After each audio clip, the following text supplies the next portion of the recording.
Hola a todos, hoy os quiero hablar sobre el SIBO, porque es algo que últimamente inunda las redes sociales y en los últimos meses ha aumentado muchísimo las búsquedas en Google de SIBO, así que hoy os voy a explicar qué es el SIBO, cuáles son los síntomas, cuáles son las causas, qué pasa si tenemos SIBO, debemos preocuparnos, no, y qué debemos hacer. Vamos a verlo todo. SIBO son las siglas en inglés de sobrecrecimiento bacteriano en el intestino delgado. En nuestro intestino delgado existen variedad de bacterias, pero en cantidad muy moderada, poquita cantidad de bacterias.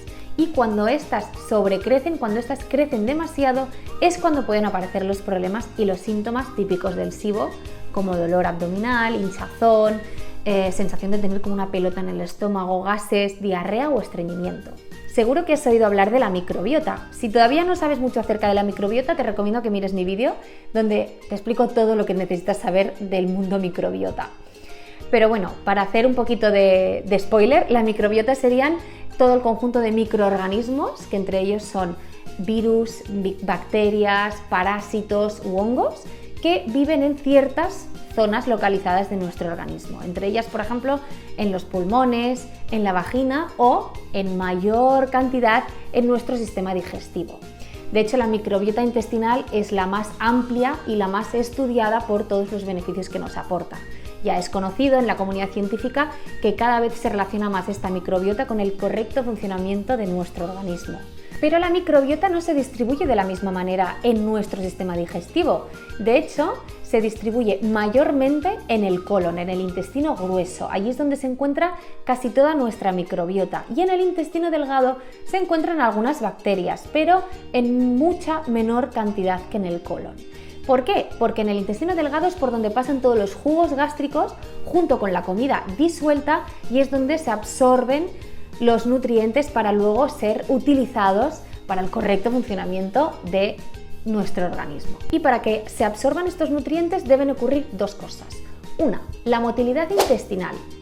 Esta es muy importante, es el movimiento del intestino delgado. Este movimiento tiene que ser constante. El intestino delgado se mueve constantemente para que la comida, junto con todos los jugos gástricos, vayan pasando a través de él. Y el segundo sería recibir un buen aporte de jugos gástricos. Estos son básicamente los ácidos gástricos del estómago y la bilis. Estos jugos gástricos que disuelven la comida, van junto con la comida y son antimicrobianos. Por lo tanto, favorecen la no proliferación de bacterias en este intestino delgado y a que los nutrientes se absorban correctamente. Y son estas dos razones precisamente las que hacen que no proliferen bacterias en el intestino delgado. Te cuento. Por un lado, la motilidad intestinal. Este movimiento constante de los intestinos hace que la comida vaya pasando de una manera más bien rápida por este intestino delgado y por lo tanto no se estanque esta comida y así no se cree el caldo de cultivo perfecto para la proliferación de bacterias, es decir, no les da tiempo de proliferar porque la comida va pasando a través de este intestino de una manera más rápida. Y por otro lado, los jugos gástricos y la bilis, los jugos intestinales, son antimicrobianos. Por lo tanto, también evitan esta proliferación de bacterias. Podríamos decir que si alguno de estos dos mecanismos falla, tenemos más predisposición de tener SIBO, de tener este sobrecrecimiento bacteriano. Pero vamos a la causa del problema, porque el SIBO no deja de ser una consecuencia de algo que está sucediendo.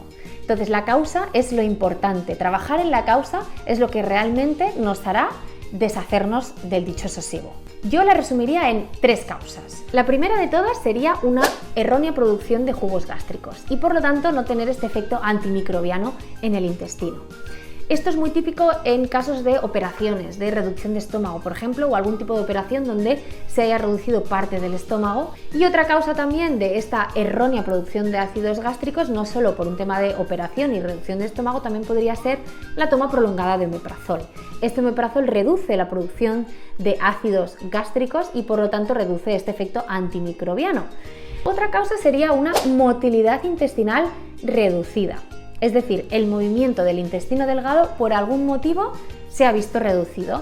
Esto es muy típico en casos de bypass gástrico, la enfermedad de Crohn, donde también afecta la motilidad porque esta enfermedad de Crohn hace que el intestino esté inflamado, la enfermedad celíaca o incluso la toma prolongada de opioides, que se relaciona con una motilidad intestinal reducida.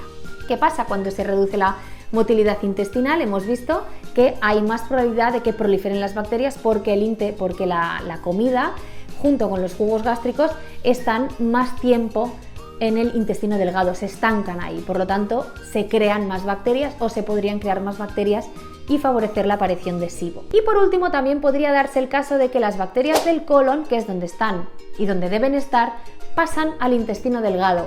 Esto ocurre cuando una válvula, que se llama válvula iliocecal, que conecta el colon con el intestino delgado, no cierra bien. Si no cierra bien, las bacterias se cuelan hacia el intestino delgado y lo podrían llegar a colonizar, creando SIBO. Cuando tenemos un SIBO prolongado en el tiempo, también podría aparecer deficiencia de algunas vitaminas, como por ejemplo la vitamina B12 o el hierro, que son indispensables. Por lo tanto, también valorar en analítica cómo están estas vitaminas. ¿Y cómo sabemos si tenemos SIBO? Tenemos los síntomas, sabemos lo que es, pero no sabemos si lo tenemos o no. ¿Cómo podemos confirmarlo? Pues bien, primero ponerse en manos de un profesional, porque no solo es importante la prueba en sí que te van a hacer, sino los síntomas. Lo que tú le expliques, si tomas medicación, qué tipo de alimentación sigues, todos estos hábitos son imprescindibles para que el profesional, el médico, el nutricionista te acabe dando un diagnóstico correcto. Pero dicho esto, la prueba que se suele hacer es la prueba de aliento, que se hace con lactulosa o con glucosa. Es una prueba donde te dan un líquido mezclado con glucosa o lactulosa, te lo bebes y cada 30 minutos aproximadamente, 20-30 minutos, tienes que ir soplando en unos tubitos para valorar qué gases expulsas. Suelen valorar metano e hidrógeno y según vayan aumentando estos gases y en un periodo de tiempo determinado se diagnostica de SIBO positivo o no. Otra prueba que se puede hacer también es la endoscopia con biopsia, pero es un poco más invasiva y se suele hacer normalmente el test del aliento.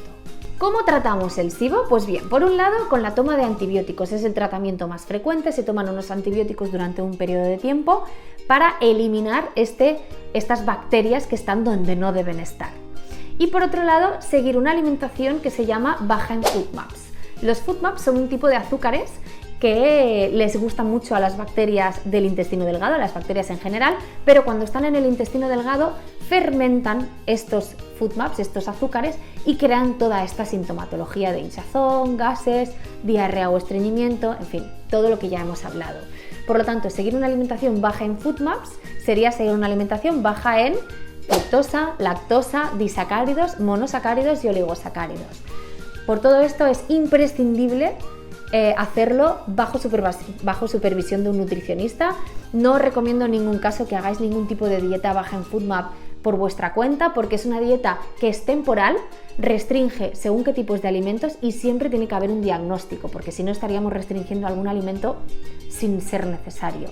Entonces siempre bajo el consejo de un buen nutricionista y valorando también luego la reintroducción de todos estos alimentos de nuevo para ver cómo se toleran. Y como conclusión, después de todo lo explicado, os diría que lo más importante es poneros en manos de un profesional, que os haga las pruebas pertinentes, que os explique cómo es el tratamiento a seguir y un nutricionista os ayudará a seguir una dieta baja en FODMAP que no será la cura del SIBO. Ojo, la dieta baja en FODMAP alivia los síntomas, hace que no nos sintamos tan hinchados, no tengamos esta sensación de distensión abdominal, pero no cura el SIBO. La dieta baja en FODMAP se sigue durante un periodo determinado de tiempo y siempre bajo supervisión. Esta sería mi conclusión. Y hasta aquí el vídeo de hoy. Darle al like si os ha gustado, compartirlo si conocéis a alguien que podría estar padeciendo de SIBO. Suscribiros a mi canal si queréis tener más contenido y aprender un poquito más de cositas interesantes sobre nutrición y salud. Y nos vemos en el siguiente vídeo con más y mejor. Adiós.